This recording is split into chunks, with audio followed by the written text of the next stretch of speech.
बत्ती जलाओ।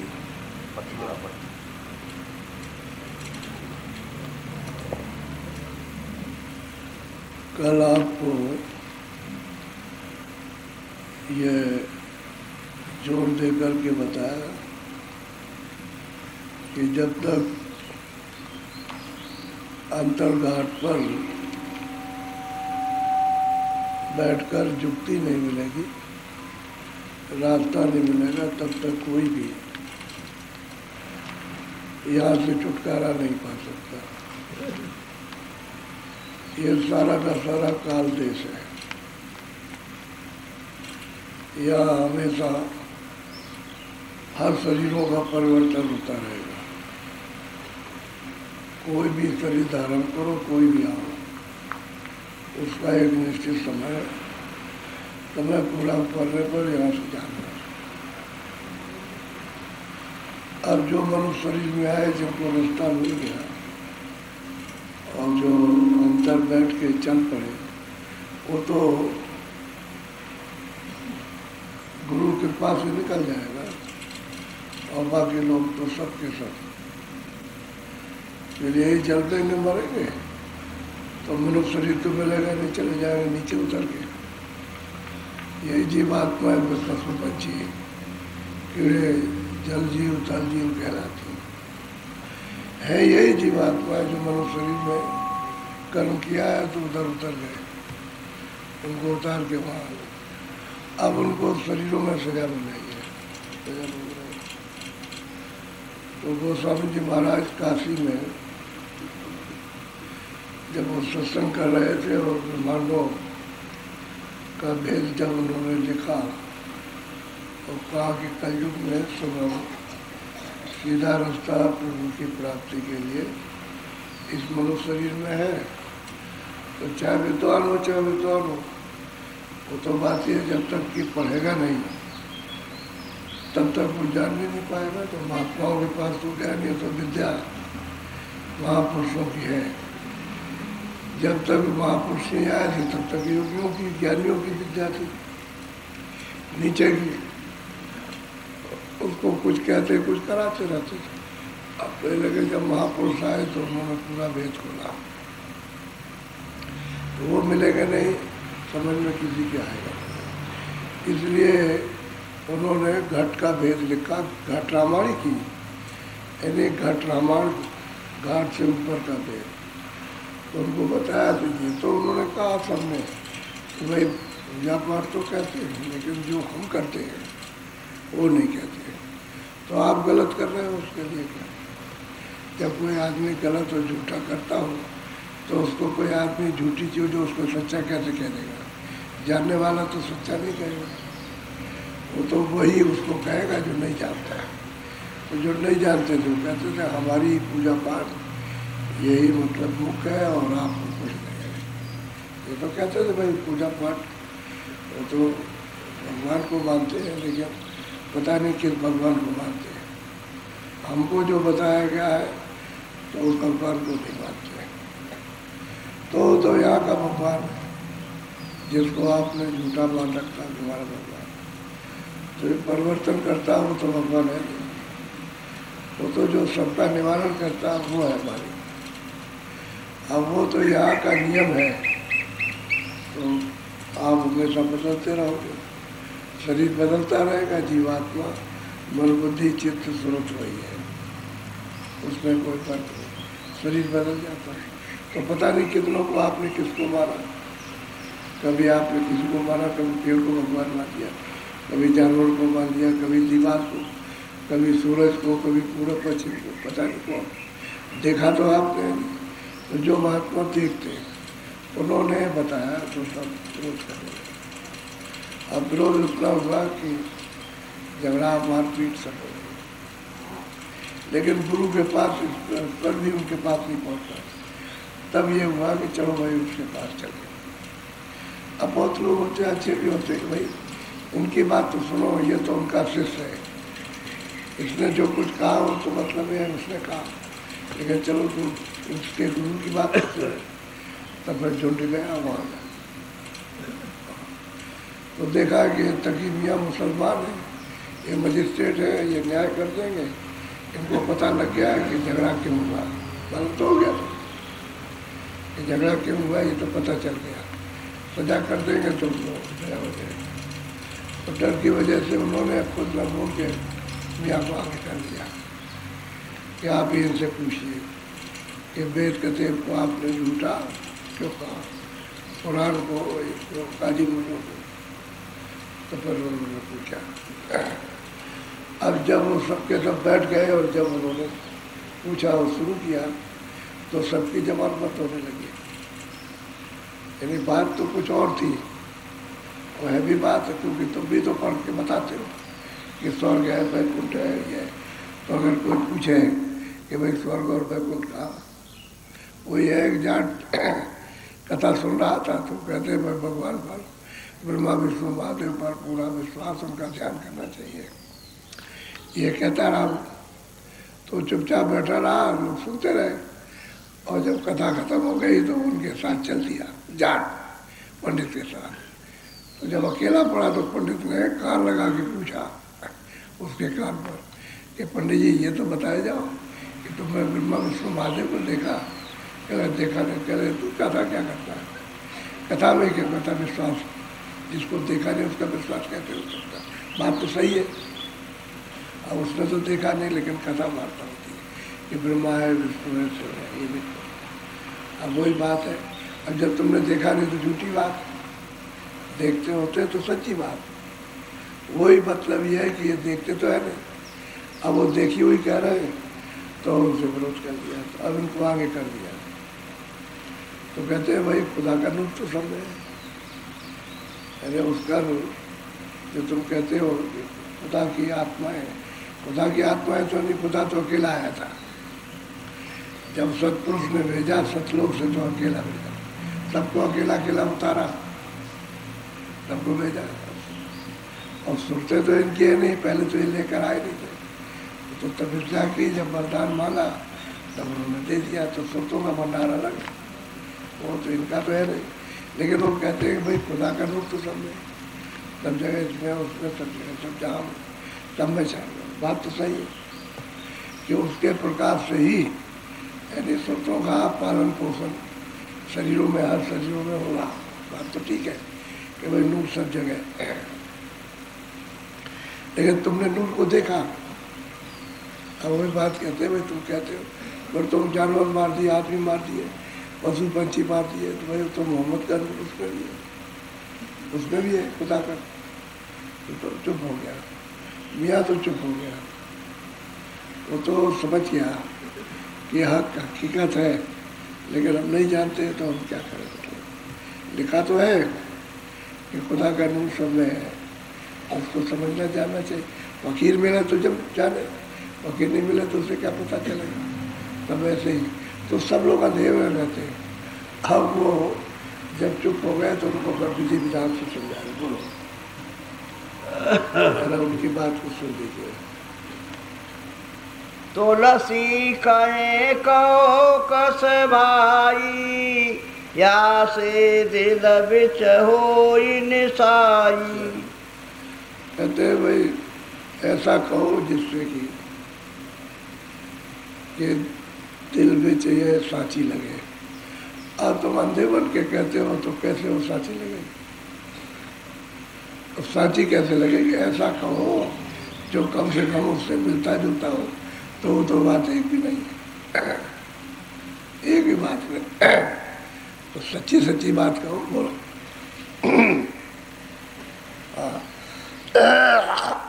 बोलिए।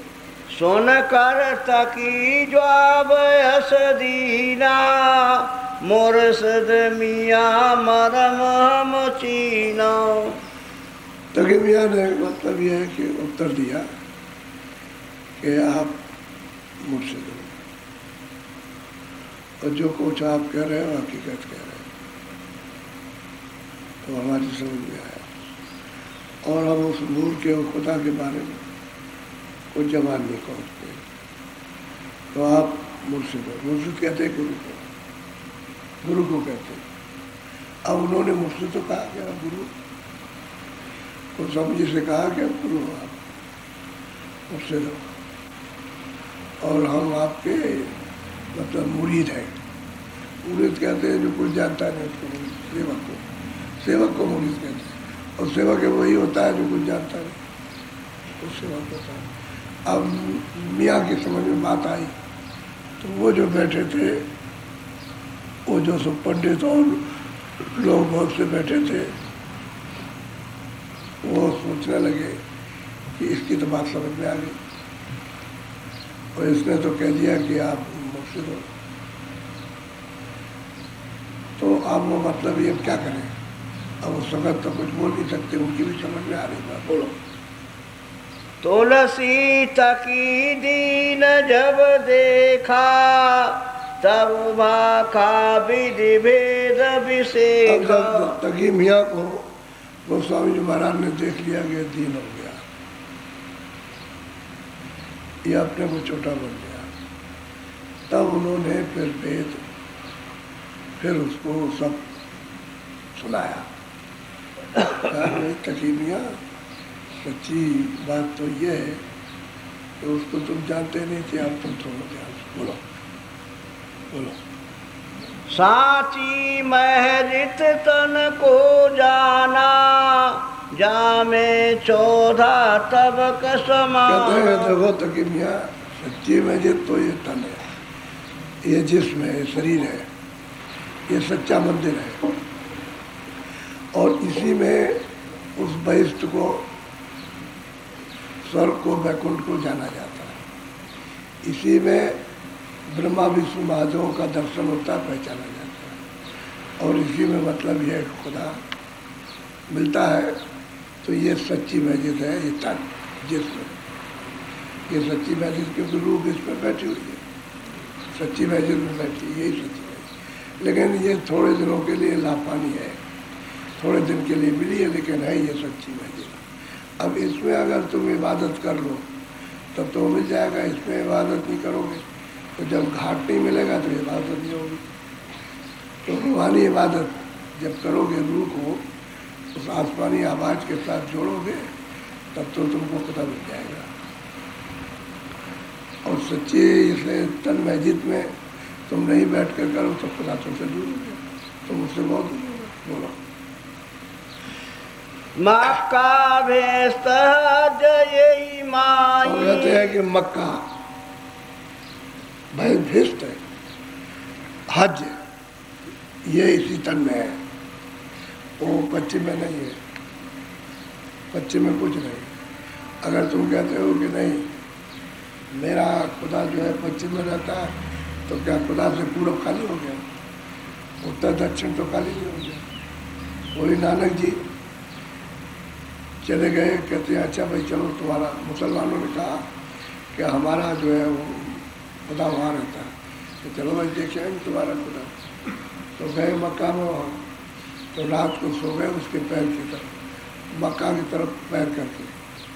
तो एक मुल्ला आया तो कहे बदतमीज, बदतमीज काफिर, ये नहीं जानता है इतना कि तुझको इल्म नहीं है कि खुदा के घर की तरफ में पैर करना। तो लोग जगह क्या कहता है, कह रहे कि खुदा के घर की तरफ का बड़ा बदतमीज आदमी। कह लगे तेरा जिधर खुदा ना उधर मेरे पैर घुमा दे, भाई तेरा खुदा जिधर ना उधर घुमा दे। अब मैं तो सब तरफ खुदा देख रहा हूँ, तो पैर घुमा दिया तो मक्का ही लगा गया दक्षिण की तरफ। तो उसको बहुत गुस्सा लगी, तो उस पैर पे झटका मार के तो उसने पूरब कर दिया, तो खुदा तो काबा जो है पूरब की तरफ आ गया। और फिर उसने उत्तर में किया तो फिर उत्तर आ गया, पैर किए। और जब पश्चिम में किया तो काबा वहीं पहुँच गया। तो सोचने लगा कि भाई इसके कदमों में, मक्का तो चारों तरफ घूमता है इसके कदमों में, इसलिए खुदा यही है। वो तो ईंट पत्थर का बना हुआ, मक्का तो सच्ची है तो अच्छा ही है। इसलिए कहते हैं कि सच्ची मस्जिद हज है, रोजा है, मक्का है। कहते हैं कि ये तन में, जिस्म में। इसलिए कहते हैं मंदिर में इसी में, क्योंकि घंटे घड़ियाल तो इसमें बज रहे हैं, आसमानी आवाज़ तो इसमें हो रही है। अब तुम जाते हो वहाँ तो आसमानी आवाज़ नहीं, वो तो जब तुम सुनोगे तो अपने घाट से बैठ के इसी तन में सुनोगे, और दूसरा तो कोई नहीं, और दूसरा कोई तन है उसमें सुनोगे। तो कहते हैं इसमें सब कुछ है, आज भी करो, भैंस भी जाओ, समझ के मक्का भी जाओ, मतलब खुदा के पास सब कुछ इसमें तन में है। सच्ची मस्जिद ही है, और तुम सच्ची मस्जिद को काट देते हो, इसको तन को काट दिया। आदमी मार दो, इंसानों को मार दो, हलाक कर दो, मारते हो काटते हो। तो बताओ, ये बताओ कि उसकी बनाई हुई सच्ची मस्जिद, ये जिस्म है, उसको आप काटते हो तो खुदा तुम्हारे पर खुश होगा, सख्त नाराज रहेगा और सख्त सजा देगा। बोलो। मोहम्मद नूर जाने सब केरा, दोजक बेस्त में किया बसेरा। मोहम्मद का नूर कहते हैं सब जगह जानो। उसी ने जब तुमने सच्ची मस्जिद नहीं पहचानी तो यही नूर जो है दोजक में किया। दोजक कहते हैं नरक, 4 खानों में गया। 4 खाने कहते हैं पशु पंछी किले में, उसमें चला गया। अब उसमें यही नूर है, उसमें गया, क्योंकि उस खुदा से अलग हो गया, तो यही उसमें नरक में चला गया, दोजक में, यही 4 खानों में गया। यही तकलीफ उठा रहा। और सच्ची मस्जिद में तुमने उसको पहचान नहीं पाया, तो क्या किया कि तुमने बदतमीजी की, गलतियाँ की, गुनाह किए, तुमने पाप किए, इसलिए उसको दोजक में जाना पड़ा। तो सच्चा वहाँ भी है, सच्चा रूल मोहम्मद का वहाँ भी है, लेकिन यह है कि वो खुदा से जुदा है, उस परमात्मा से अलग है, इसलिए अपने किए हुए कर्मों का फल पा रहा, उसको वो बदला दिया जा रहा है कि हमारा दे दो, जो कर्जा लाता है वो कर्जा लेते रहते हैं, यही मारपीट करते हैं, बस ये कर्जा वसूल करते। और क्या बोलो, और वहाँ क्या होता है, जल्दी से बता दो तुम्हारे पास क्या रखा, तो पिटाई करते हैं, कर्जा ही वसूल करते हैं। कहते हैं जो कुछ तुम्हारे यहाँ पास हो सब बता, क्या रखा हो, ये क्या हो। एक चोर था, तो रास्ते में जा रहा था, दूसरा चोर मिल गया, एक से एक नंबर के साथी चोर, बहुत चोरी करने वाले, यानी डकैती देखते हैं लेकिन मारते नहीं थे, करते चोरी थे, डकैती नहीं कर, डकैती करते हैं हम जान मार देना, जान नहीं मारते, लेकिन बहुत डकैतों की तरह से साथी चोर थे। तो भाई तुम जा रहे, कहाँ जा रहे, तो मैं तो इधर जा रहा हूँ, तुम कहाँ जा रहे, तो मैं इधर जा रहा हूँ, कैसे हो, तो तुम कब लौटोगे, तो उसने कहा कि मैं तो 4-5 दिन में आऊँगा। अच्छा, पहले का मेरा तो कोई पता नहीं मैं कब आऊँगा। एक दूसरा कोई चला गया पश्चिम को, कोई पूरब, तो जो पश्चिम की तरफ जा रहा था वो पूरब जा रहा था, उधर उसका घर था चोर का। तो वहाँ गया, उसने कहा कि देखो घर में जा कर के कि तुम्हारे घर वाले को पुलिस ने पकड़ लिया, पुलिस ने, और उसने ये कहा, कह करके भेजा है कि जो कुछ भी तुम्हारे घर में ये माल रखा हुआ वो सब दे दो, मैं खेत में रखवा दो, खेत में रखवा दो, ये कह के भेजा, और पुलिस आने वाली है। तो चोर था, उसके घर में तो माल था ही, तो सब बटोर बटार करके सब ले गया, औरत को खेत में गड़वाया, गाड़ दिया खेत में, और उसने कहा कि अब जाओ, अब पुलिस आएगी, अब कोई कुछ नहीं करेगी, मतलब पकड़ गया। और जब औरत चली आई तो घर जाने लगा, औरत चली आई तब तक घूम करके माल उखाड़ लिया, जो गड़ा था माल उखाड़ के ले गया। जब ले गया और वहाँ कोई बात नहीं, तो चला गया, तो पुलिस ने पकड़ा नहीं, वो तो साथ चोर था बदमाश, अब वो माल तो सब ले गया। जब घर में आया, कह लगे तुमने खबर भेजी थी कि माल सब जो है वो पुलिस पकड़ लिया और अभी आने वाली है और सब तलाशी लेगी, तो तुम माल रख देना, उसको भेजा था, तो मैं वहाँ खेत में गाड़ी आई, तो सबको सब चले गए कि अरे तुमने ये क्या कर दिया, इसके माने कि माल नहीं मिलेगा, और खेत में गया और सब ले गया। तो चोर चोर का माल लेता है, इस तरह से ठगते हैं माल को। तो वही बात है कि जो जिसका जाओ जहाँ लग गया, चोर का लग गया, चोर के साथ हो गया, ताव का लग गया, ताव के साथ। यहाँ तो सभी सीधाओं में लगे हुए, ये देसी ऐसा। तो भाई मोहम्मद का नूर जब सब जगह है, सब जगह पर, तो तुमने उसको पहचाना कैसे नहीं कि सब जगह मोहम्मद रहते हैं? मियाँ साहब से समझा रहे हैं तो मियाँ साहब सब गट गट गट गट पी रहे हैं सब। तो मजिस्ट्रेट थे, अब उनकी तो समझ में बात आई, तभी तो उन्होंने मुर्शिद कहा। नहीं, वो मुर्शिद कभी नहीं कहते। बोलो। नूर नबी ने सबका कीना, तुम हलाल बकरी कस कीना। सब में नूर नबी का, सब में मतलब यह है कि उसका, उसकी रूह है, उसकी सूरत सब में है। चाहे वो बकरी हो, चाहे मुर्गी हो, चाहे पंछी हो, चाहे शेर हो, चाहे चीता हो, चाहे भालू, चाहे गाय हो, बैल हो, भैंस हो, चाहे आदमी कोई हो, कहते हैं भाई ये तो उन्होंने नूर मोहम्मद ने किया। और सब जगह तुमने उसी मोहम्मद के, उसी खुदा के और नूर को हलाक कर दिया। किस लिए किया? तुमने उसके जिस्म को खाया, मुर्दे को। अब पूछते हैं कि ये तकीमिया किस किताब में लिखा है? किताब में तो ये है नहीं। वहाँ तो सिर्फ ये लिखा है कि मन इंद्रियों की, इसकी इंद्रियों की और मन की कहते हैं कुर्बानी करो। कुर्बानी का मतलब है दमन करो।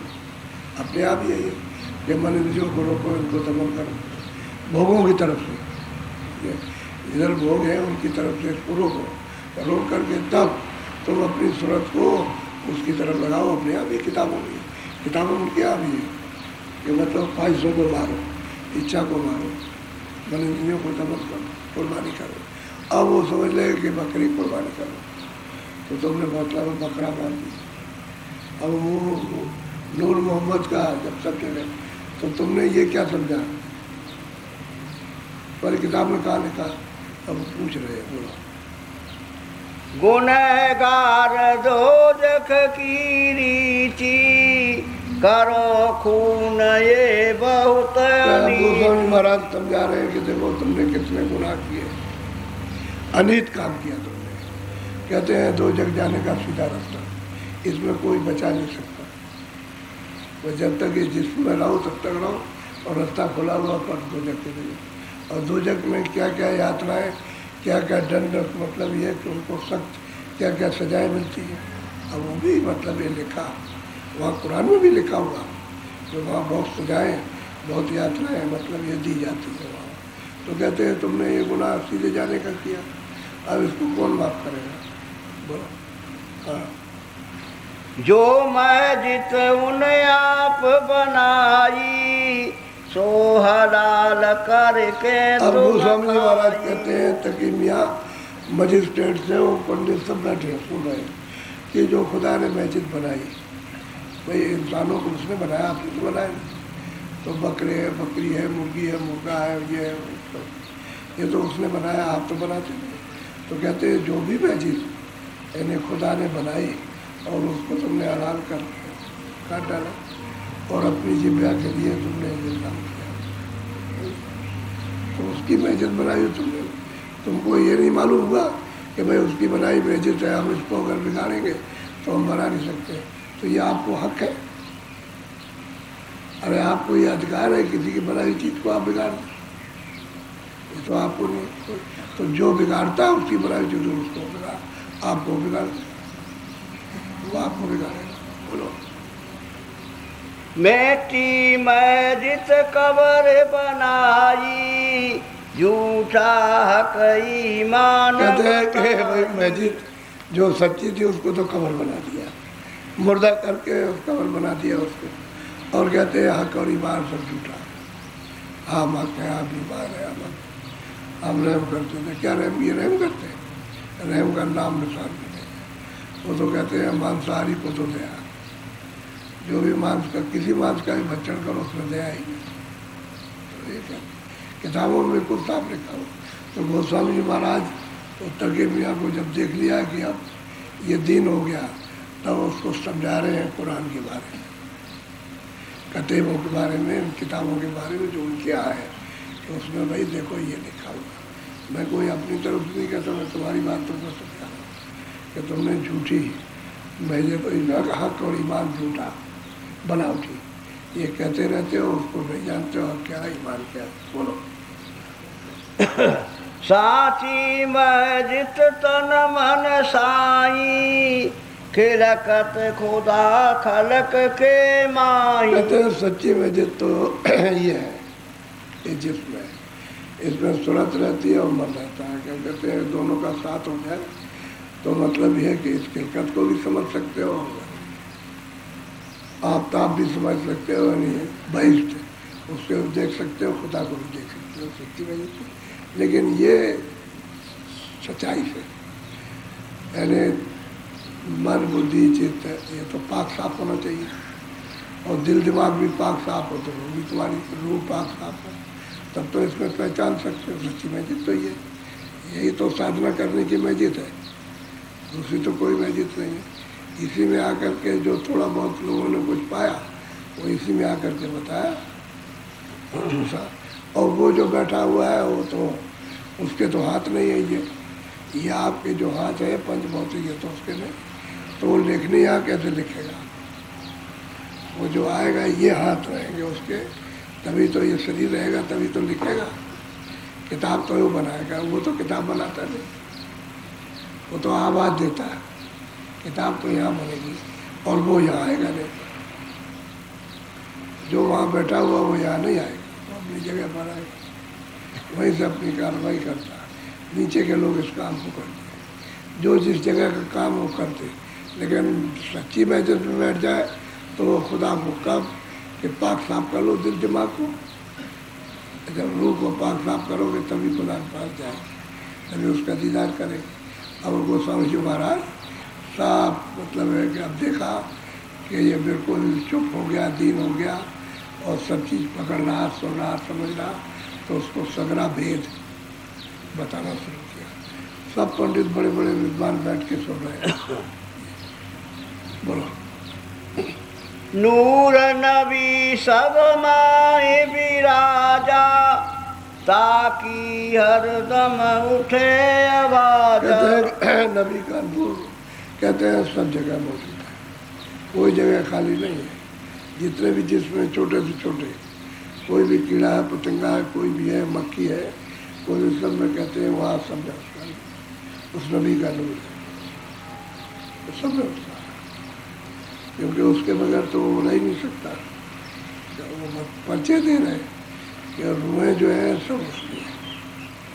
अच्छा भेद मालूम हो जाए तब तो बताएंगे रूहें इनकी नहीं, रूहें तो उस मालिक की। ये भी नबी भी उस मालिक का है और खुदा भी उस मालिक का। नबी मालिक को नहीं कहते, नबी अपने लोग का एक राजा है, वहाँ का इंतजाम करने वाला, क्योंकि 14 भवन है, 14 तबक, 14 लोग हैं, उनमें अलग अलग राज करते हैं, उनको नबी कहते हैं। तो नबी तो खुदा नहीं हो सकता। अब वो कहते हैं भाई तो नबी का नूर इनमें सब में, क्योंकि वो देख रेख तो वही करते हैं सब, इसमें डालना, इसमें डालना, इसमें डालना, इससे निकालना, इससे उसमें डालना, उससे निकालना, ये सब। तो कहते हैं कि नबी का नूर तो सब जगह। और सच्ची मस्जिद उसको तो आपने खाना खराब कर दिया, बर्बाद कर दिया। और दिल में सच्ची कैसे चीज़ आएगी जब दिल दिमाग खराब हो गया, गंदगी से जब भर गया तो समझ में कैसे आएगा, जहन तो काम करेगा नहीं। बोलो। नूर नबी सब माए विराजा, तब दोजख से होइए न्यारा। जब कोई ये समझ लेगा अच्छी तरह से कि सब में नबी की रूह है, तब तो दोजख को जा सकता है। और जब ये नहीं समझेगा तो दोजख उधर ख्वाब में भी नहीं मिलेगा, यानी स्वप्न में भी नहीं मिल सकता, क्योंकि दोजख जाने लगा कोई काम ही नहीं। अब यहाँ तो एक दूसरे के जान के प्राणों के मतलब ये प्यासे है, किसी तरह से इसको मार दिया जाए, और जो कुछ जिसके पास हो मार दिया जाए। एक अलीगढ़ के पास जब सोने का कंट्रोल हुआ, सोने का, तो लोग जो है अपने घरों में सोना सब रखते थे, थोड़ा बहुत स्त्रियाँ काम में रहती थी। तो एक बदबूधारी बैठ गया कि कोई आदमी जाएगा आएगा तो उससे ले लो। एक आदमी साइकिल से जा रहा, उसने अंदाज़ा लगाया कि इसके पास सोना है, बेचने जा रहा, तो वहाँ बंदूक लेकर के बैठ गया। बैठ गया, बैठा रहा। जब वो लौट के साइकिल से आया और जैसे आगे बढ़ा वैसे पट से गोली मार दी और जाके उसकी जेब में देखी, सब देखा उसमें तो उसका एक अंगोछा था, उसमें मतलब ये है कि 2 पैसे सोने में तो कुछ नहीं और कुछ नहीं निकला, 2 पैसे। तो उसने बंदूक रख दी वहीं उसी जगह और उसने कान पकड़े के हाथ से, ये काम कभी अपनी ज़िंदगी में नहीं करेंगे। हमने किसी की जान को 2 पैसे के लिए, किसी की जान को नहीं दिया। अब उसको मतलब ये है कि ये हो गया, बंदूक भी छोड़ दिया मैं, उसने काम ही छोड़ दिया। तो कहने का मतलब ये है कि दुनिया तो इस लालच में, इस अज्ञान में फंसी पड़ी हुई है कि कौन है किसको क्या जाने। ना आदमी समझे, न ये समझे, न वो समझे। अगर वो समझता होता कि आदमी इसको हम मार देंगे और फिर उसको ज़िंदगी नहीं मिलेगी तो क्यों आता? वो समझते ही नहीं था। वो तो उस पैसे के लिए था कि ये सोना बेच करके आ रहा है, पैसा ले आ रहा है, इससे मिल जाएगा, उसको गोली मार दी। इन्हें घेराघारी करता कि तुम्हारे पास कुछ है तो हमको दे दो, नहीं हम तुमको मार देंगे, तब भी ठीक था। लेकिन उसको मार दिया, वो मर गया पहले और बाद में उसकी तलाशी ली पूरी नहीं गया। तो ये है। तो कहते हैं भाई जब मोहम्मद का सब में डूब गए तो ये काम तुम क्यों करते हो? क्यों करते हो? इसके माने है कि तुम किताब को समझते नहीं, कुरान को नहीं जानते हो, कहते नहीं जानते। बोलो चलो। लाम काम रब साहिब साई, वाको खोज भिस्त तब पाई। कहते हैं कि भाई पहले तो तुम खोजो कि भाई वो खुदा कहाँ है और रब कहाँ है। यानी खुदा अलग है, रब अलग है। तो कहते हैं कि रब को जब तुम खुदा को खोजोगे और रब को, तब कहते हैं बहश्त मिलेगा। तो उसकी खोज तो तुमको है नहीं। अब ये बताओ कि बहश्त कैसे जानोगे? तुमने तो बहश्त कभी जाना नहीं, ना खुदा कुछ कहाँ रहता है वो और ना रब को समझा। बस खुदा और रब और खुदा और बहश्त और नूर और मोहब्बत सब एक ही रटते रहते हो और हक हो ईमान को कह नहीं। ये मतलब पागल बन के घूमते रहते हो। बोलो। शेखत की तक तक रहे भाई, जवाब सवाल मुख से नहीं आए। तक ही कहते हैं कि दिल दिमाग से थक गए, अब कोई भी प्रश्न, कोई सवाल नहीं, क्योंकि वो थक गए, क्योंकि बात सच्ची है। सच्ची बात उन्होंने जब कही, जब वो दिन हो गया तब सगरा ये भेद बताया। नहीं कि उनको कहने की ज़रूरत थी, क्या ज़रूरत थी? जब नाराज़ हो जाता, जब देखा कि नहीं अब ये इसको समझ लेगा, तब सगरा भेद ये बताया उसको कि भाई ये लिखा हुआ है तुम्हारी किताबों में, तुम इसको देखो। अब यह है कि फ़कीर महात्माओं की तो ज़रूरत हर वक्त पड़ेगी, वहाँ भी फ़कीरों की ज़रूरत। बिना फ़कीर के खुदा मिलेगा नहीं और बिना महात्माओं के वहाँ महापुरुषों के नहीं मिलेगा। तो दोनों जगह है। अच्छा, उधर मुसलमान फ़कीरों के मतलब ये है कि दुश्मन, इधर हिंदू जो है संतों के दुश्मन। वो इनसे बैर करते हैं, वो उनसे दुश्मन करते हैं। वो इनको नहीं देखना चाहते, हिंदू संतों को नहीं देखना चाहते। क्यों ऐसा करते हैं?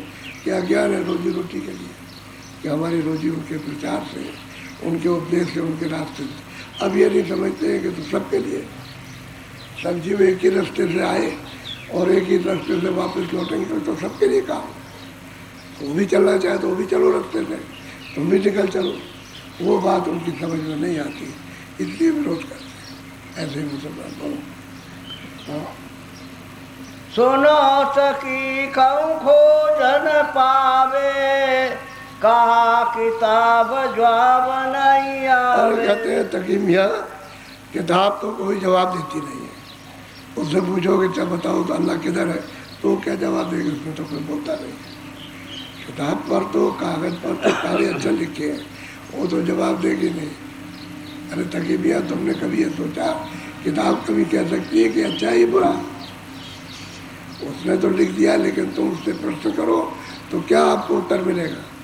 उसमें से तो कोई आवाज़ नहीं आएगी, क्योंकि वहाँ तो रूह है नहीं है, वो तो कोई जिस्म नहीं है।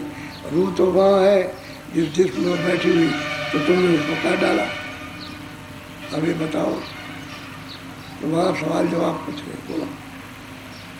काजी मोला पढ़े कुराना, खुदा खुदा कहे खोज न कहते हैं जाना। गोस्वामी जी महाराज, काजी मुल्ला सब कुरान पढ़ते हैं और खुदा खुदा खुदा खुदा कहते हैं, लेकिन खुदा का पता ही नहीं खुदा कहाँ रहता है, खुदा किधर रहता है। हमने कई मुसलमानों से पूछा, आते हैं सत्संग में आते हैं बड़े बड़े मुल्ला, दाढ़ी रख करके अलग बैठते हैं झुंड लगा कर, तो हम सामने से निकल रहे तो हमने उससे कहा, हमने भाई आपने खुदा देखा? कह लगा सच्ची बात बता रही। तो फिर आप मतलब है कि जो बकरीद के दिन बकरा काटते हो तो ये हकीमान ठीक है? कह लगे नहीं, ये तो गुनाह है, लेकिन हम अपनी दिव्या के लिए जाय के लिए कर जाय का अरे अपनी जिब्या के लिए करते, बाकी उसमें खुदा नहीं है और खुदा को हमने देखा नहीं। तो सही बात है ये। अब वो ये कह रहे हैं कि भाई कुरान भी खूब पढ़ी काजी मुल्लों ने और उसका पता भी उनको नहीं, और दूसरों को खुदा खुदा की बात करते हैं, तो क्या खुदा किधर मिलेगा? अब कोई भगवान भगवान का रास्ता न जाने तो उसे भगवान कैसे मिल जाए? और जो महात्मा जानते हैं उनके पास आप पहुंच नहीं पाते, वो तो तन में बताएंगे, तन के बाहर कहीं नहीं, पूरा पश्चिम उत्तर जरूर। तो कहते हैं भाई घाट तो तुम्हारे पास है सबके, और तीसरी आँख सबके पास है, तो सब खो सकते हैं, सबको अधिकार है। अब आप अपने अधिकार का दुरुपयोग करो तो उसके लिए वो क्या करेगा? उसने तो आपको तन इसीलिए दिया कि तुम भगवान का भजन सच्चा कर लो। घाट पर बैठ करके तुम सूरज को अपने देश की तरफ, घर की तरफ ले जाओ, लेकिन हमारा जो कुछ भी कर्जा है उसको या तो किसी से वसूल कर अदा करा दो या तुम कर दो, चले जाओ। तो उसकी तरफ से तो कोई बात नहीं छूट है, लेकिन आप नहीं समझते हो। बोलो। खोल के तेब देखिए भाई, खुदा आदि को कहाँ से आई? कहते में देखो, कहते हैं भाई खुदा कहाँ से आया, उसको देखो, पढ़ो तो आपको पता चलेगा खुदा कहाँ से आया। तो जानते ही नहीं वेद कतेब क्या थी, उनको मालूम नहीं, कुरान बस पढ़ लिया खुदा खुदा, ऊपर नीचे कवात की, बैठ गए कवात करते रहते, किया नीचे से झुकाया। अच्छा भाई क्यों कहते हैं कि भाई क्या तू मिट्टी को सीधा करता है, खुदा को सीधा कर, तो हम नहीं जानते खुदा कैसे सीधा करें, मिट्टी को सीधा कर, सिर झुकाते हैं उसी पर करते हैं, तो पता ही नहीं खुदा खुदा करते हैं। कहते हैं उसमें किताबों में देखो कि खुदा कहाँ से आया, बोलो। खुद खुदाई कर कहे कुराना, खुदा खुदाई कमर मन जाना। कहते हैं खुद खुदा, अरे वे खुदा को भी तो कोई पैदा करने वाला है, ये भी उसमें संकेत इशारा है कि खुदा को भी किसी ने पैदा किया। वो कौन खुदा है, वो कौन सा मालिक है? और सही बात ही है, अपने हिंदुओं के यहाँ जब और कुछ है तो और कुछ है तो और कोई, तो ये सब चीज़ें वहीं से आई। जब और कुछ है यानी इसके अलावा भी कुछ है, इससे माने है कि वहाँ से ये सब सामान आया। ऐसे ही कतेबों में लिखा हुआ उसमें भाई वो आज खुदा कहाँ है और खुदा कहाँ से आया, इसको किसने बनाया, ये सब कुछ किताबों में होते हुए भी अब किसी के समझ में क्यों आएगा? क्योंकि उसमें यही लिखा है कि तुम जानकार महात्माओं के पास, फकीरों के पास जाओ, बस उसके पहले तुम इसमें कुछ नहीं जान सकते हो। इन किताबों से आप कुछ नहीं मिलेगा और भटक जाओगे, और जानकार महात्माओं के पास जाओगे तो ये सब मिल जाएगा, क्योंकि वो सब जब बताएंगे तो ये समझ में सब चीज़ें आ जाएंगी कि इसमें लिखा है, ये लिखा है, ये रास्ता है, हमको ये करना, हमको ये करना चाहिए। अब जब तक जानकार नहीं मिलेंगे तब तक क्या पता चलेगा कि भजन कैसे होता है, ध्यान कैसे होता है। तो बार बार दुनिया की किताबें रखी रहे तो वो बता देंगे, वो बता देंगे आपको, उनको उसमें तो कुछ नहीं बोलेंगे, तो लिखा हुआ है बस, आपने पढ़ लिया तो जो आपकी समझ में आया वो आप समझने लगे, जिधर आपका मन चाह उधर चला गया। किताब तो कोई उत्तर देगी नहीं, देंगे तो महात्मा जिन्होंने बनाई, तो जो ज्ञान उन्होंने प्राप्त किया जो तक, वो अगर मिल जाए तो बताएंगे भाई ये है असली बात। बोलो। ये खुदाई ना कहिए भाई, ये तो खुद खुदाई की छाही। कहते हैं कि ये खुदा जो सैदल कमर में, ये खुदा नहीं है। तकी मियाँ से कहते हैं कि जो सैदल कमर में हिंदुओं का परमात्मा, मुसलमानों का खुदा और ईसाइयों का गॉड, ये खुदा नहीं है। उस खुदा की ये छाँ है, यानी मतलब छाँ का एक बूंद है उसको, क्योंकि उसमें तो सतपुरुष ने सतलोक से भेजा है, ये तो बूंद है। इस बूंद का 3 लोग का पसारा है उसका ही। और वो खुदा, उसने न मालूम कितने ईश्वर, कितने ब्रह्म, कितने पारब्रह्म बेशुमार उसने पैदा किए, उसका कोई शुमार नहीं। वो सबसे अलग, वो सबसे अलग है, वो यहाँ नहीं आता रहता। बोलो। जहाँ खुदाई रहता है साईं, उस खुदाई का अंत न पाई। कहते हैं कि जहाँ वो सबको जो पैदा करने बनाने वाला है, कहते हैं कि वो जहाँ साईं रहते हैं उसका तो कोई अंत नहीं पाता।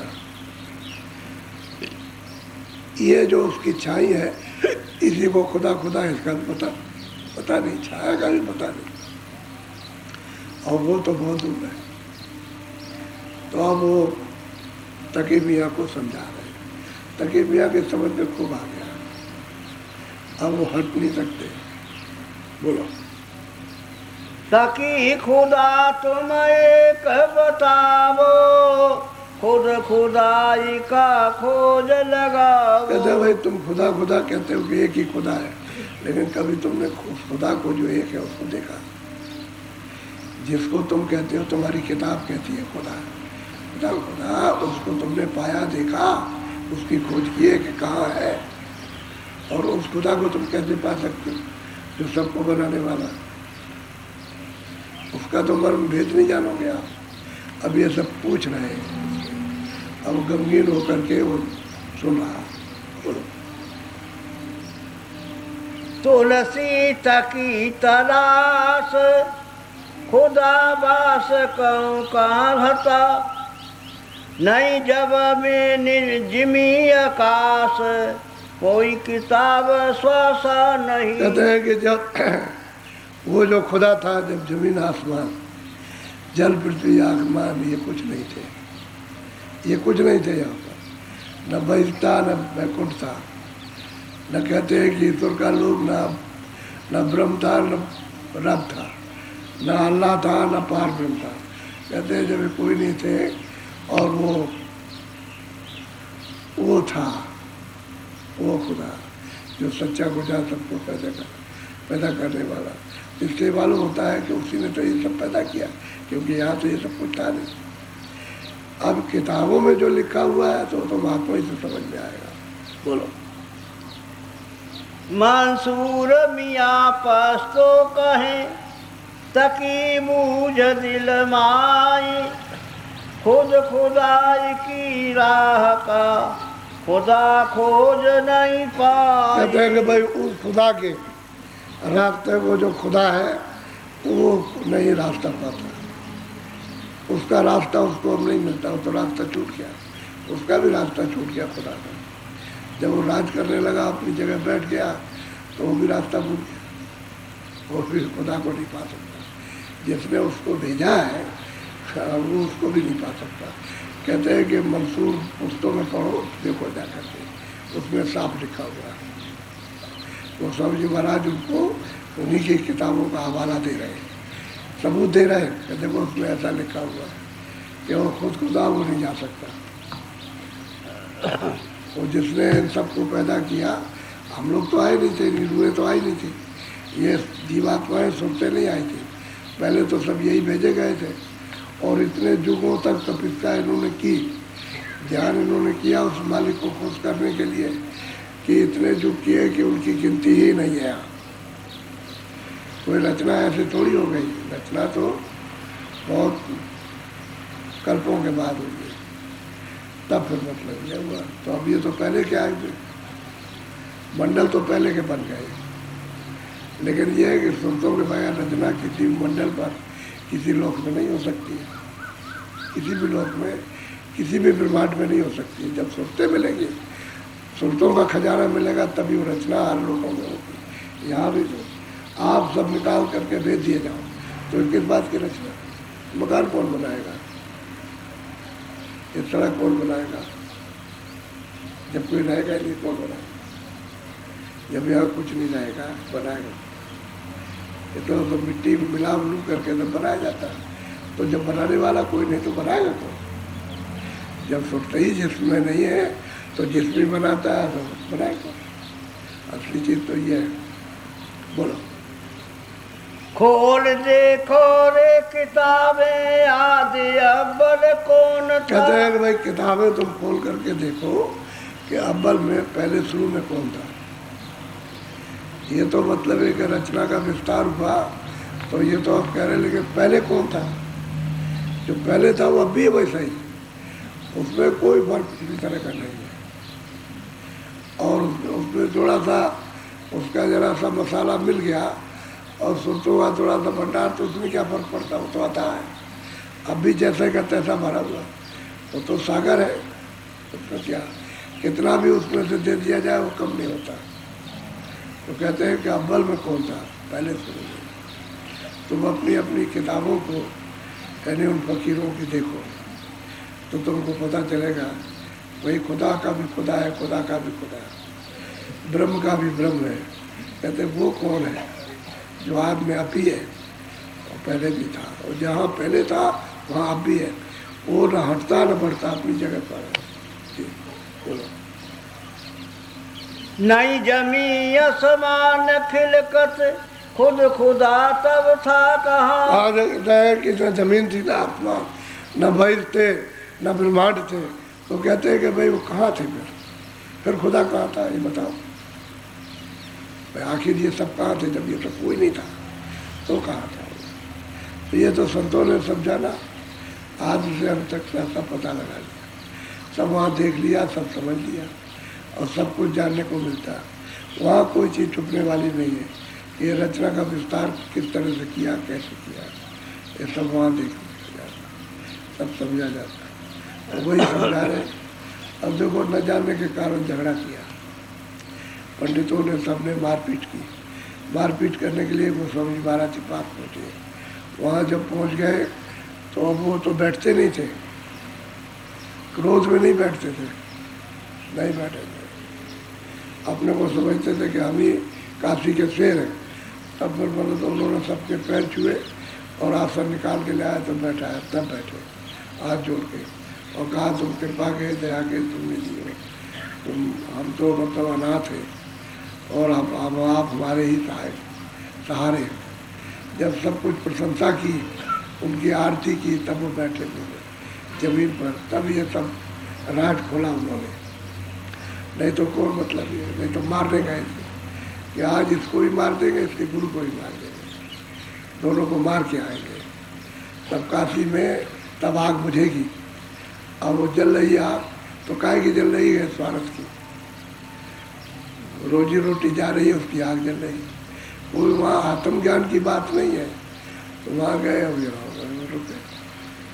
अब जब ये चुप हो गया और सब कुछ, अभी तो बोलेगा कि आप ही मोहम्मद हो, यही मियाँ बोलेगा, आप मोहम्मद हो, आप ही खुदा हो, आप ही रब हो, सब बोलेगा। तब जब देखेंगे कि अब ये इस हो गया, लायक हो गया, दीन हो गया, और अब ये सब इसका दिल दिमाग साफ हो गया, तब फिर अंदर का रास्ता बताएंगे भजन करने का। ये भजन करेगा, कचहरी भी करेगा, भजन भी करेगा, और फिर ये कहेगा कि हजूर अब दिल नहीं लगता नौकरी में। सही बात, दिल कहते जब अब चढ़ाई होने लगी ऊपर की और ऊपर जाने लगी, तो दिल ये क्या है? तो कुछ नहीं है। तो कहते हैं काम में दिल नहीं लगता, दिल नहीं लगता, नौकरी क्या लगे अभी करते रहो थोड़ा सा और देख लो, तब उसके बाद तो छोड़ ही देना है, करते रहो। कि हजूर का जो हुक्म है वो तो कर रहे हैं, लेकिन दिल नहीं लगता। अब तो दिल इसमें लगता है कि रात और दिन बैठ करके ये करें, भजन करें, ये करें। तो असल में चीज़ ये है कि जब तक समझ नहीं आ रही है, ये समझ क्यों आई कि सत्संग मिल गया,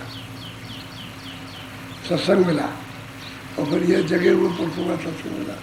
ऐसे उन पंडितों को जब वो शास्त्रों का भी ज्ञान कराएंगे, इन पंडितों को जो बड़े विद्वान हैं, और कहेंगे तुम्हारे ग्रंथों में लिखा है, देखो, तब ये स्वीकार कर लेंगे उसको और चुप हो जाएंगे। प्रश्न करेंगे, लेकिन प्रश्न उतने ही करेंगे जितना ये समझना चाहेंगे, तो समझा देंगे। फिर सब अपनी तरफ से ग्रंथों का उनको लेखा जोखा सब बता देते, तो फिर चुप हो जाते, फिर दीन होते। ये सब जाएंगे, जो पहुँच गए ये तो वापस नहीं लौट सकते। जो वहाँ पहुँच गए तो वहाँ ठहर गए, फिर तो सत्संग मिल जाएगा ना, सही चीज़ मिलेगी। अच्छा, इनके ग्रंथों का उनका कोई प्रमाण न दो तो इनकी समझ में नहीं आएगा। मुसलमान मुसलमान, जैनी जैनी, हिंदू हिंदू, जो जिसका जाएगा उसका प्रमाण उनको देना पड़ेगा। दे देंगे तब उसकी समझ में आ जाएगा, क्योंकि उसके साथ वो बना हुआ कौन बना।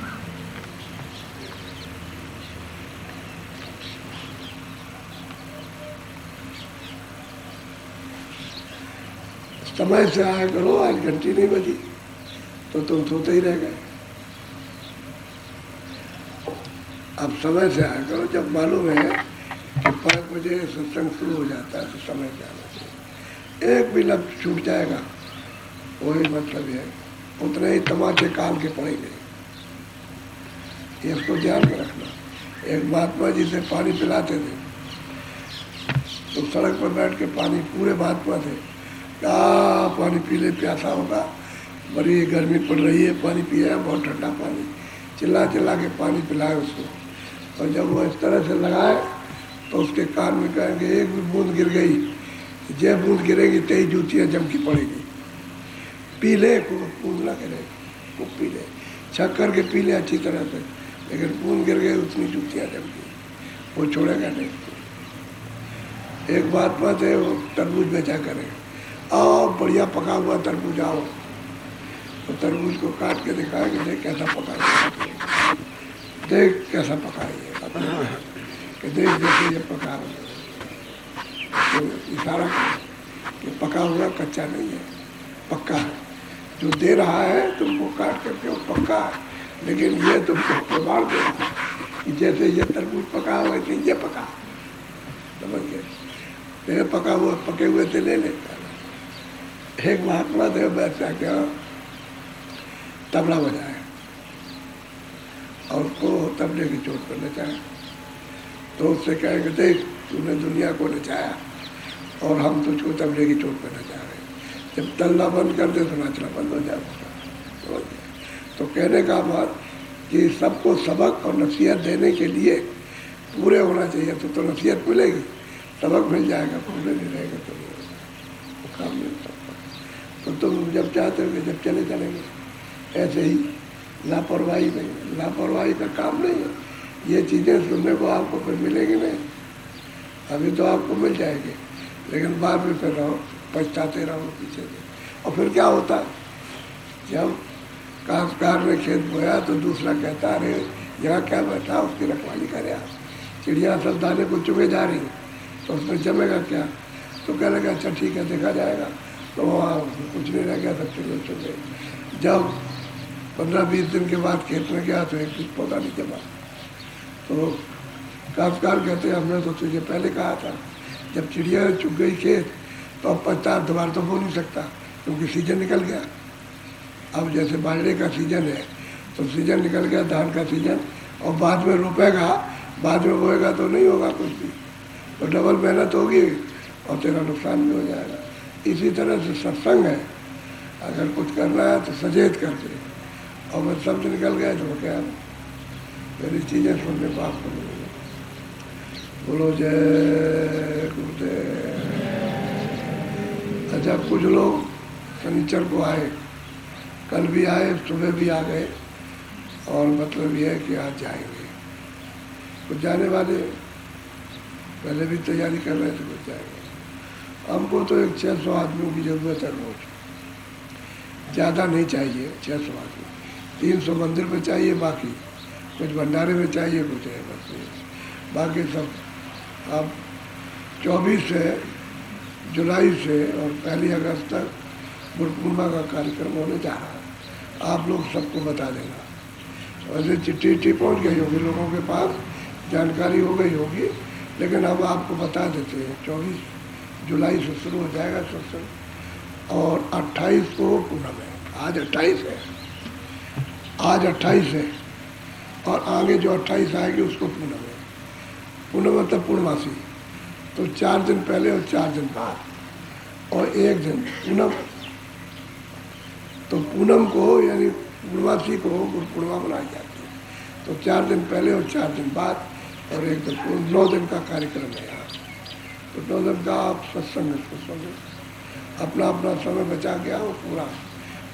सत्संग जब सुनोगे तभी ये भ्रमजाल से छुटकारा होगा।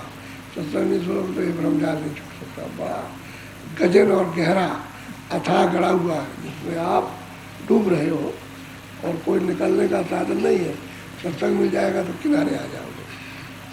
सत्संग की बड़ी जरूरत है, बगैर सत्संग के चेतना नहीं आ सकती, क्योंकि बगैर सत्संग के कोई नहीं चेतना।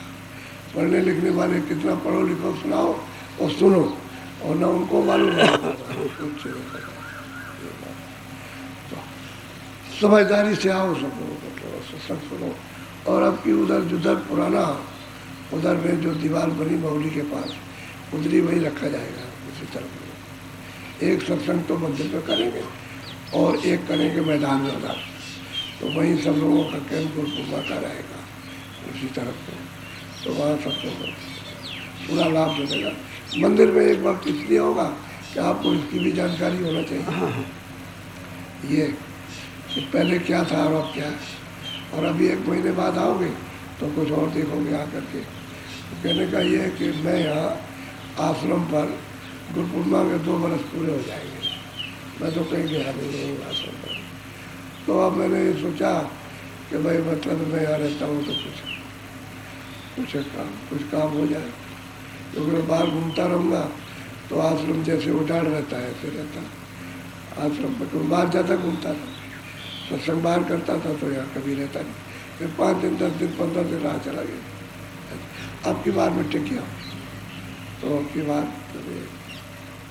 अब आप देख रहे हो काम सेवा कार्य कैसा हो रहा। अब यह तो चिन्ह है, तो हम तो सेवा कार्य सत्संग आपको दे रहे हैं। इस बारे से सत्संग मिल जाओ, सेवा भी कर देना और कुछ भजन भी कर लो। बहाना होना चाहिए, ये सेवा है, खाना बनाने की, झाड़ लगाने की, ये सेवा है इसकी, ये सेवा बैठने की, टेंट लगाने की, ये ऐसे पानी की, ये सेवा है। इसके साथ में सत्संग भी सुनो और भजन भी कर लो। इसीलिए रुका हूँ कि भजन में तुमको चीज़ समझ में ठीक से आए। और ये तो चला जाता था तो 1 घंटे के सत्संग में क्या समझ में आया। उसमें कुछ ये कहा, कुछ वो कहा, कुछ संसारी बातें, कुछ परमार्थी, तुम्हारे पल्ले कुछ नहीं पड़े। अब यहाँ पर परमार्थ के सिवाय दूसरा संसारी कोई बात नहीं। वो तो उसके भुक्तभोगी आप, वो तो आपको पूरा अनुभव, हमको क्या जरूरत उसके कहने की। अगर उसका अनुभव आपको ना हो तब तो हम कहें, वो तो तुम उसके भुक्तभोगी और रात दिन चिल्ला रहे हो, तो उसके कहने की जरूरत। उससे बचत हो जाए, उस पीड़ा से, उस दर्द से, उस परेशानी से, उस घबराहट से, उस आफत से, मारपीट से, वो हमको बताना है कि भाई भजन है असली का, भजन कर असली चीज़ ही है भजन। और वो नहीं करोगे भजन। बोलो जय गुरुदेव। अच्छा थोड़ा सा बैठ जाओ भजन पर, घाट पर बैठ के ऊंचा ध्यान देकर ऊपर की तरफ कानों से आवाज को सुनो।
बैठ जाओ।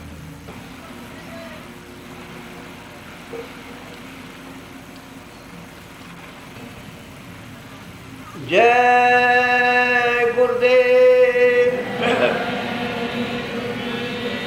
गुरु पागा हो मेरी नैया सत्य गुरु पा।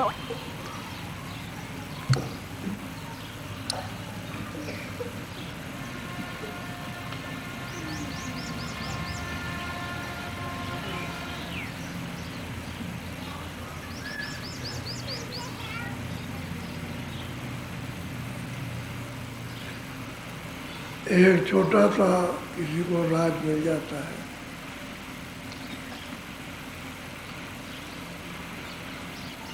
तो अपने राज में कितने बखेड़े खड़ा करता है, कितनी मुसीबत खड़ा करता है और छोड़ता नहीं है। एक छोटे से आदमी को एक परिवार मिलता है, एक झोपड़ी मिल गई, परिवार मिल गया, तो उसको नहीं छोड़ता। उसके छोड़ने में कितनी आफत है। तो जो 3 लोग का जिसको इतना बड़ा राज दिया गया, वो ऐसे एकाएक कैसे छोड़ देगा? क्योंकि मालिक ने उसको दिया, राज दे दिया। तीनों लोगों में तीनों लोगों का मसाला दिया, शरीरों की रचना करने का उसको अधिकार दे दिया।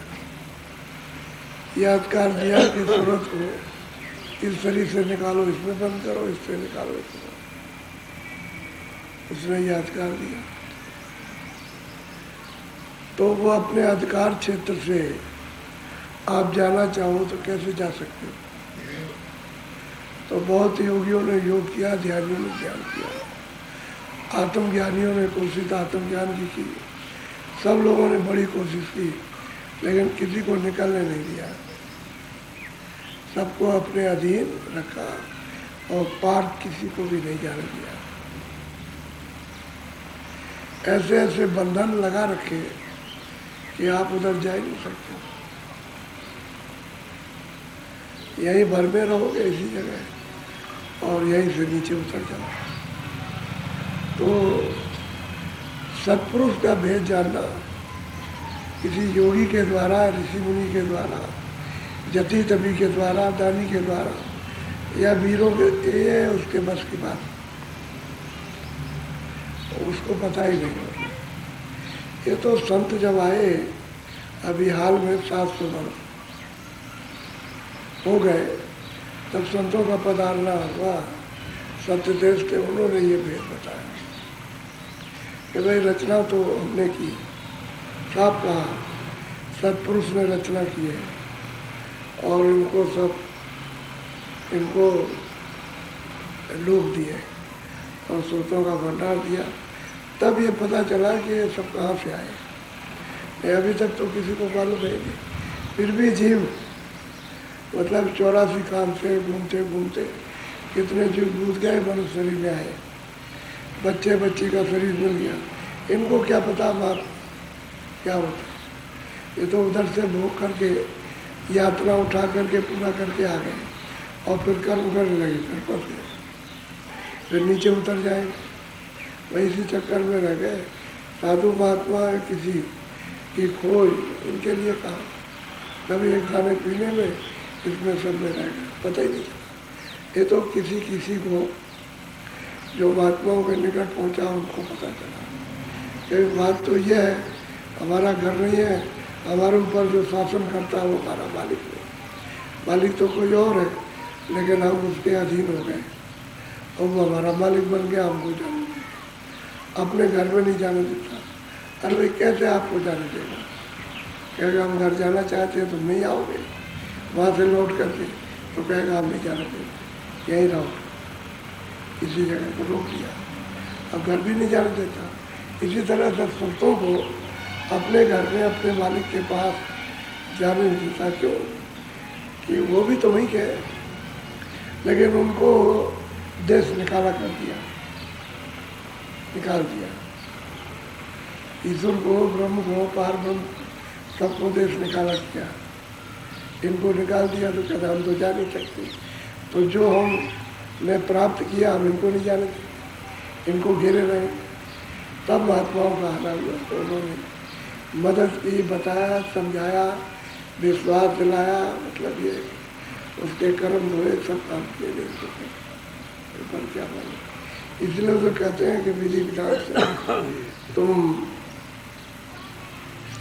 सुमरन ठीक से करो, ध्यान ठीक से करो, भजन घाट पर बैठ कर, और आशा बांधो अपने घर में जाने की सतलों की, कि वो हमारा सच्चा सतनाम और सतपुरुष के पास पहुंच जाए। तो जब आशा के मुताबिक साधना करोगे तब तुम्हारी साधना चालू हो जाएगी। और आशा नहीं मानते हो कि मुझे आशा का कहते हैं कि हमको दिल्ली जाना है। अब आशा आपकी बंध गई कि भाई दिल्ली जाना है हमको, चलो चले, तो आप घर से चल देते हो। बीच में बहुत से गाँव, बहुत से कस्बे, बहुत से कुछ मिलेगा, तो आप वहाँ पर दिल्ली जाना। आप सबको देखते जा रहे हो, सब लोग के जा रहे हो, किसी दुकान पर बैठ गए, कुछ खा भी लिया, कुछ देख भी लिया, कुछ भोग भी लिया, बातचीत भी कर ली, ऐसे ही कि हमको दिल्ली पहुँचना, तो दिल्ली जाना है आपको। तो बीच में आप रुकोगे नहीं, तो चलते ही चलोगे, चलते ही चलो। ऐसे ही ये मंजिल है, दोनों आँखों के घाट से बैठ कर ऊपर इसी तरह की मंजिल को तय करना है कि नाम को उसको सुनो। तो नाम बहुत, आवाज़ें बहुत है, बहुत तरह की मतलब बाजें बजते हैं, आवाज़ें आती हैं, तो सुनो। सुन करके फिर अपने मन बुद्धि चित्त की सफाई करो, कि जो बताएगा उसकी खोज करो, उसी में आवाज़ आएगी।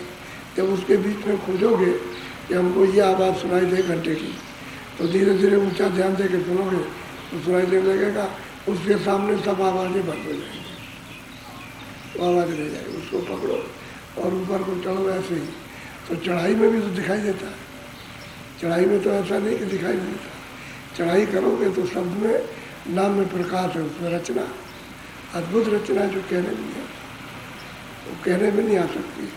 असल में आशा के मुताबिक साधन अच्छा बनता है कि हमको वहाँ जाना है, ये बताया गया कि तुमको वहाँ पहुँचना है, तो आप चलो, देखते चलो, चलते चलो, देखते चलते चलो। तो जिनका बीच में मुकाम बताया उनसे भी मिलाप हो जाएगा, उनका भी दर्शन हो जाएगा, उससे आगे चल देना। जिसको दूसरे को बताया तो दूसरा भी मिलाप दर्शन होगा, तीसरा चलते चलोगे, और वो तो पता चल जाएगा कि जब अपनी जगह पहुंच जाओगे तब खुद ही कहोगे मैं तो अपने विश्राम की जगह, अपने घर में, आगाज घर में आ गया। तो ऐसा ही है। तो संत आते हैं, कहते हुए वहाँ तुम्हारा घर है, वहाँ तुमको चलना है, तुम पूरा विश्वास करो और ये करनी करो। थोड़ा बहुत करनी करोगे तो जल्दी काम हो जाए। क्यों? करनी से ही काम बनेगा। करनी करो, मार बन डालो, थोड़ा सा मन इंद्रियों के दरवाजे से रोकने की जरूरत। और करनी जो है वो सूरत की, मन को साथ लेकर के और सूरत को करनी करो, सुनने का देखने तो जल्दी काम बनेगा। तो नाम की कमाई आपके काम आएगी, बाकी कोई चीज़ तो आपके साथ होने वाली है। नाम ही आपका साथी बनेगा। वही अगर उसको साथ कर लो तो हर वक्त 24 घंटे गुजार मानो, 24 घंटे बोलता है, 1 मिनट बन गया साथी, उसको कर लो, आप उसका हो जाओ, आप बस। और सत्य की सदा रक्षा होती है, वो हमेशा चलते फिरते उठते बैठते और रक्षा करता। और शब्द को नहीं पकड़ा तो रक्षक हो गए, अब तो आपको विश्वास हो गई। तो जो गुरु शब्द से आते जाते हैं, ये उन्हीं का शब्द है जो मिले, वो सदा सहायक हो जाएगा। तो जीव का जब सहायता करता है तो हमेशा इसकी रखवाली करेगा, इसको बचाएगा। तो असल में काम भजन करने का है। तो मैं तो आके बैठ गया था चुपचाप। मंदिर वाले तो मंदिर में सेवा कर रहे, और भी कहे होंगे कुछ करते होंगे, तो चलो जरा सा लोग शब्द कह देंगे और सबका दर्शन हो जाएगा। आप लोग भजन पे ज़्यादा ध्यान दो। अभी जो सत्संग होगा ये इसी संबंध में सत्संग होगा कि भजन कर लो, क्योंकि और तो जो कुछ तुमने किया तो किया, और उससे तुमको कोई आराम, कोई चैन, कोई अमन, कोई सुख, और मतलब है कोई शरीर स्वस्थ, ये कुछ नहीं हुआ। इससे सब भजन छोड़ दिया तो सब तरह के रोग और दुख और तमाम झंझट और अशांति फैल गई और चारों तरफ अशांति परिवार से लेकर के बाहर तक मड़गा रही है। ऐसे ही तो असल में भजन करोगे तो शांति का मुकाम है। जरा सा ऊपर उठोगे तो फौरन शांति आएगी, एकदम शीतलता, ठंडक में पहुँच जाओ, बहुत ठंडक। ये तो गर्मी है, जाड़े में भी गर्मी है और वहाँ बिल्कुल गर्मी में शीतल। जाड़ा बरसात कुछ भी हो, वो शीतलता ठंडक अलग है। यहाँ की है जड़ शीतलता, वहाँ आत्म शीतलता, वहाँ शब्द की ठंडक है, नाम की, और वो परम ठंडक है। तो वो लेना चाहिए असल में। तो आप लोग थोड़ा सा रोज शाम को 30-35-40 मिनट भजन कराया जाता है। आप इतनी देर मान लो कभी मन भगे तो थोड़ा सा उसको निगरानी रखो कि भाई चला गया तो रोक लो। तो मान लो कि आप 10 मिनट 15 मिनट उसके रोकने में लगे, 15 मिनट लगा दो तो आपका काम बने। और जब भगया आपने रोका नहीं और 1 मिनट भी भजन में नहीं हो, बैठे हुए भजन पर तो दिखाई तो शरीर से देर आके भजन कर रहे हैं, लेकिन चोर तो भाग गया। मन चोर है, वो तो चोरी कर रहा हो तो निकल गया और दूसरी जगह घूम रहा संकल्प विकल्प में। और जो संकल्प विकल्प करता है वो तो आपने देखा नहीं, उसमें लगे रहे। इसलिए उसको थोड़ा सा रोकना जरूरी है। तो इसी तरह से इरादा करके जब बैठोगे कि मैं भजन करूँगा तो आज मैं कुछ सुन के उठूँगा, आज मैं कुछ देख करके उठूँगा, तो उसके साथ में मन हो जाता है। इरादे के पक्का इरादा, पक्की प्रतिज्ञा जब करते हो तो फिर मन नहीं भागता। और ऐसे बैठ गए तो फिर मन भाग गया। वो तो चंचल है, हवा उसके सामने क्या चीज़ है, कुछ नहीं।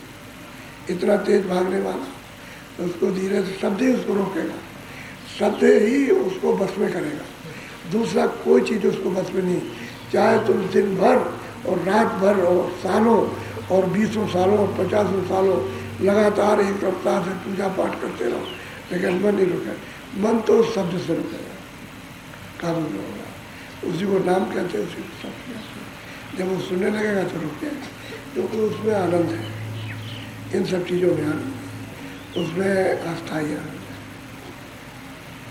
सच्चा आनंद है। ये छड़े की झूठी ठंडक है, ये झूठी ठंडक है, लेकिन आप उसको आनंद कहते हो। आनंद नहीं है, इसलिए ठंडक आई है झूठी, सही अस्थायी नहीं है। उसको कहते हो कि नहीं अभी तो आगे चलेंगे तो मिल जाएगा, तो मिल जाएगा, जीवन के अंत समय तक नहीं मिलेगा। इसलिए थोड़ा भजन करो कराओ। तो अब आप बोलो जय गुरुदेव।